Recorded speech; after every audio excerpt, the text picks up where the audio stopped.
everybody. We're going to be doing another Rose replay analysis. This is going to be a Ultra Silver Rose versus an Ultra Silver Vega. One thing I want to focus on for this replay analysis, there's not a whole lot of Rose tech I want to cover necessarily, or matchup knowledge. But what I do want to cover here is just sort of Street Fighter V, footsie's ground-based game theory that you should be applying from the very start of your gameplay all the way up to, however high you want to climb in ranked. And it's a lesson that I feel like most players that are lower than like mid-diamond really haven't taken to heart, and it's one of the main reasons why they're kind of stuck at those ranks, okay? And the lesson is, it's okay to do nothing.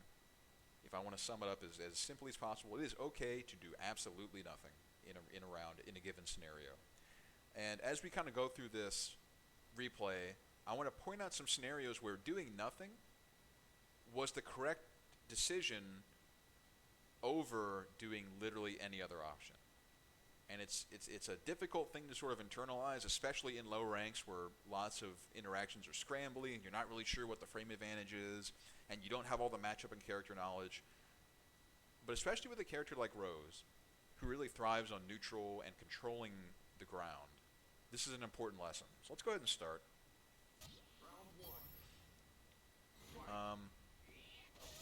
Vega kind of does a crazy opening here. I didn't actually know that he got dash up Oki after this. He's plus 10, so it's an interesting gamble. Just know that you need to block it cross up, and that you get a pretty solid punish if you block it. So, just for future things, I don't really blame you here. This was a pretty wild opening. You block really well, but then you get hit. So this is the first scenario, and it's not particularly high stakes just yet, because, it's the beginning of the round. We're 3 seconds in. You did a good job of blocking out this block string here, but you have to remember, with Vega in particular, and there's other characters that are like this, that his buttons are intentionally meant to control space. And in fact, they control a space that is difficult for Rose to contest most of the time. This is one of these times, right? You guys are, first of all, you're -2, so Vega has advantage here. You're at about round start distance, a little closer than round start distance, I think. And what are Rose's options here?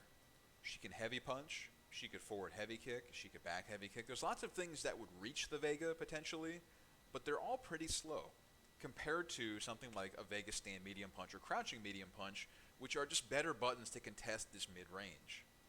It looks like you actually try to hit a crouching medium kick, which I don't blame you for. It's a pretty good option here, except for the fact that you were minus, and for the fact that Vega's buttons are meant to do exactly this thing, right? He's meant to kind of get in your face and pressure you and annoy you to the point where you're like, man, I'm sitting here locked down all the time. I need to hit a button. I need to do something. And then he tags you for it.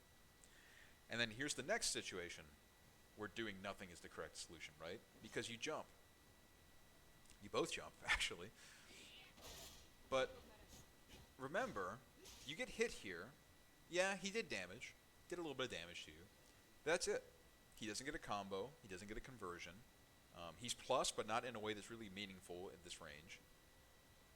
You should do nothing here, because if you did, you would have gotten anti-air easy, right? But this is the trap that a lot of players fall into. It's, things are not going my way. I'm not asserting my game plan. I can't do what I want to do. This Vega's all over me. I need to do something. And usually that's going to be jump.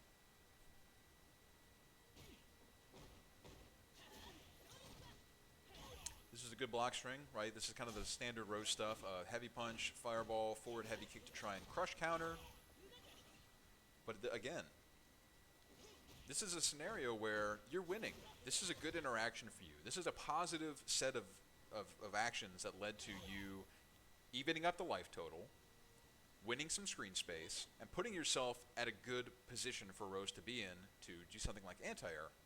Instead, you go for a spiral, presumably to catch this Vega trying to dash at you, but what really happens is you get jumped in on.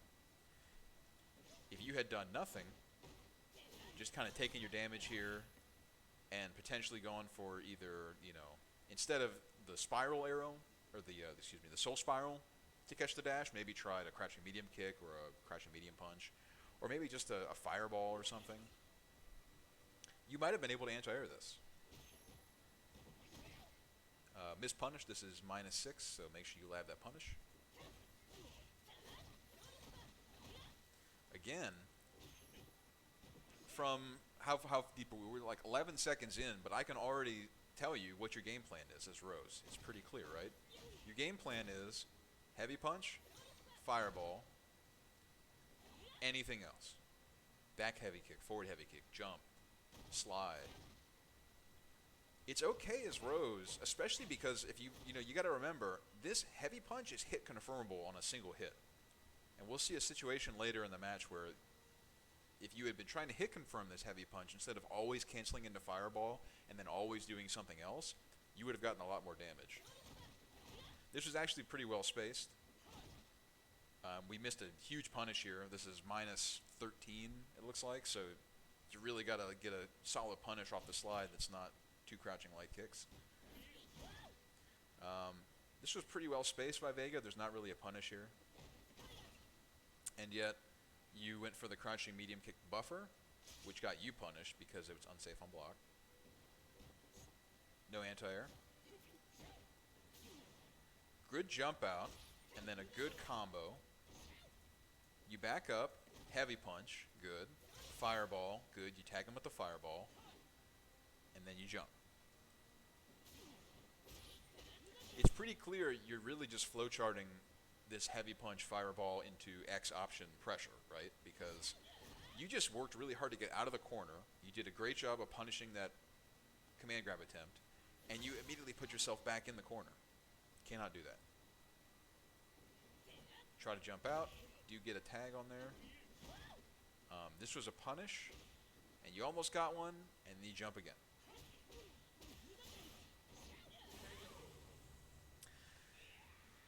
So even though that cross-up worked, I mean, you got a good combo into a round closing stand heavy punch, the jump was still the wrong decision, right? There's so many situations here where you get a stray hit, you get a poke, or you get part of a punish, but maybe not a full punish, where it's okay to take that interaction and say, man, I didn't do everything I could have, but that's okay, I'm still winning neutral. The answer is not to then immediately say, I need to then go in. It's time to be aggressive. It's time to push my game plan. And we'll see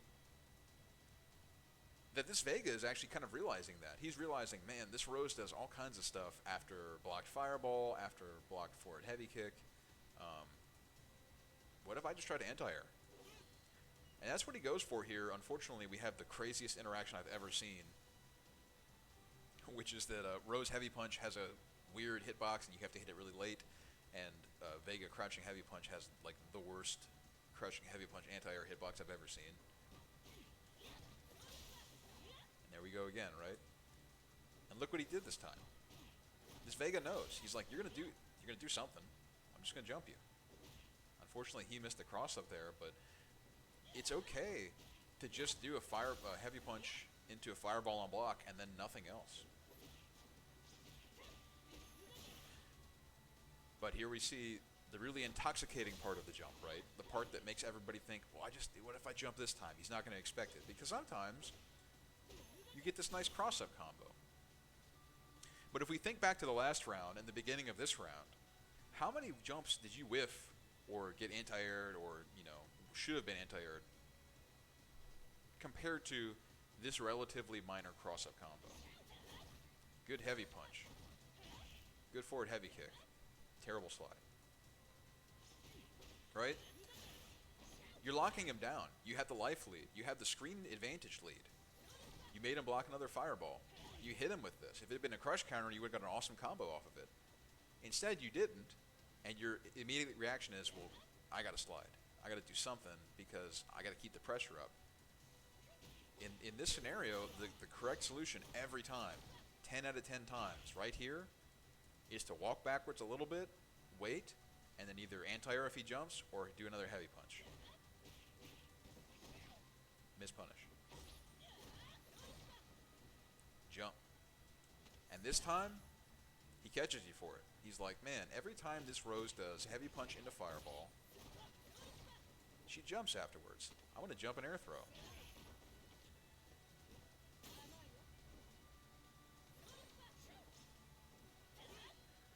Kind of an unfortunate missed anti-air by this Vega. If he had done heavy kick, he would have got you there.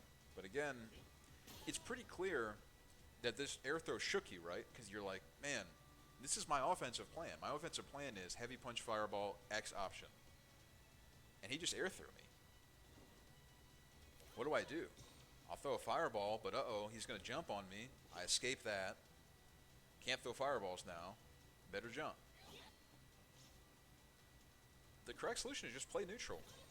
Use Rose's buttons. Use her jab. Use her crouching light kick. Use forward heavy kick in neutral. Remember, it doesn't just have to be a button you use after a blocked fireball. Another jump.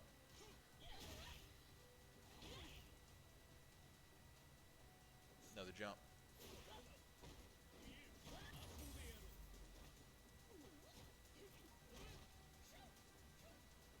Another jump. Catches you again.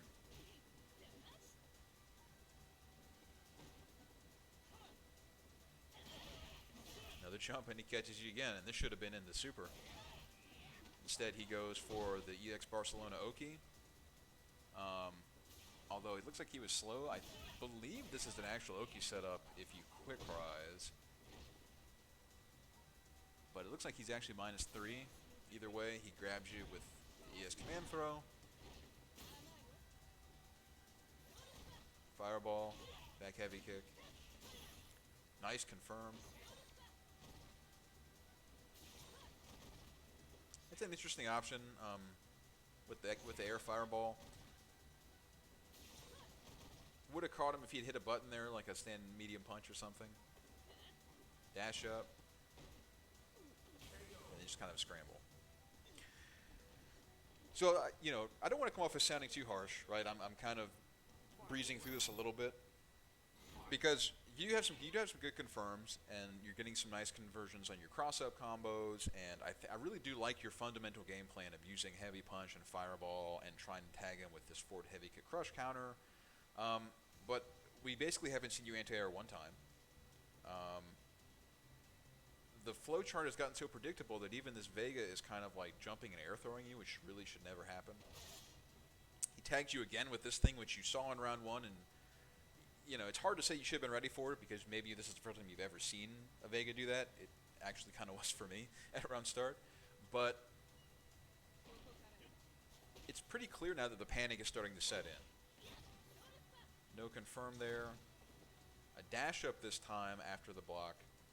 I'm actually okay with the dash up after the block fireball because if he jumps over like he did, you actually get to the other side and could have got a punish there. But then you jump immediately. This was great. This was not.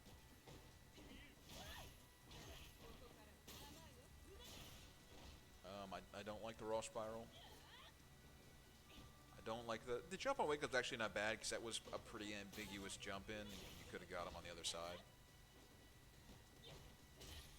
It's actually kind of wild that the jump in hit same side, but then you landed cross up. That's wild. And it's just kind of clear to me that I think you're not entirely sure what to do in this range, right? You're sort of walking back into the corner. You're waiting for him to maybe jump or do something crazy. But this Vega kind of has you figured out, right? He knows that you're going to try to do some sort of jump or try to do some sort of high committal move like a slide or a back heavy kick. And he crush counters you for it. And at this point, you're in the corner. That's kind of wild that the heavy kick hit, but I like it. But again, look where we're at. This is the exact same thing that happened in the very beginning of round 1. Block, and then you hit a button there. You just can't hit a button there against Vega. And against lots of characters, right? There's lots of characters where once they hit you and you're in the corner, you have to respect some of that pressure.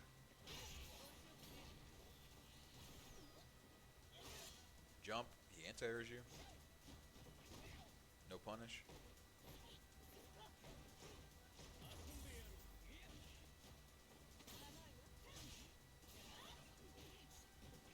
No punish. No punish. And then he just gets you with the really predictable V-trigger 2 slide. So the big things to take away from this are I like your fundamental sort of understanding of what Rose is about, right? You do a lot of heavy punch into fireball. You try to catch people that want to challenge afterwards, but there was basically zero anti-air. There was just probably, I would say 10 or 12 too many jumps over those 3 rounds rather. And you just have to calm it down a little bit, right? You just have to take what the opponent gives you. If you get a poke, if you get some damage off of an unblocked fireball, if you get a punish off of him doing a crazy slide or some sort of high committal option, take that damage, take the lead, take the screen positioning, and then just kind of keep playing neutral. Keep playing that Rose game plan or whatever kind of character you're playing as, right? The idea is, if you do things all the time, very often that means you're running some sort of flowchart or some sort of pattern or some sort of sequence of moves that becomes predictable. And as you saw here, even in between the 3 rounds that you played, this Vega was able to determine, hey, this guy likes to jump after block fireball. I can jump and air throw this guy. Or this person isn't really sure what to do at about 3/4 screen length. They're going to jump. I'm just going to wait an anti-air, right? So take some of that, and when you go into your next couple of games and you play maybe another Vega or any other kind of character, do a heavy punch and don't cancel it. Just don't even cancel it at all. Not into fireball, not even really trying to confirm it into spiral. Just hit a heavy punch and see how many times after somebody blocks a heavy punch, how many times they jump at you and try to anti-air them. Or see how many times they dash at you and try to hit them with a crouching medium punch or something when they come in.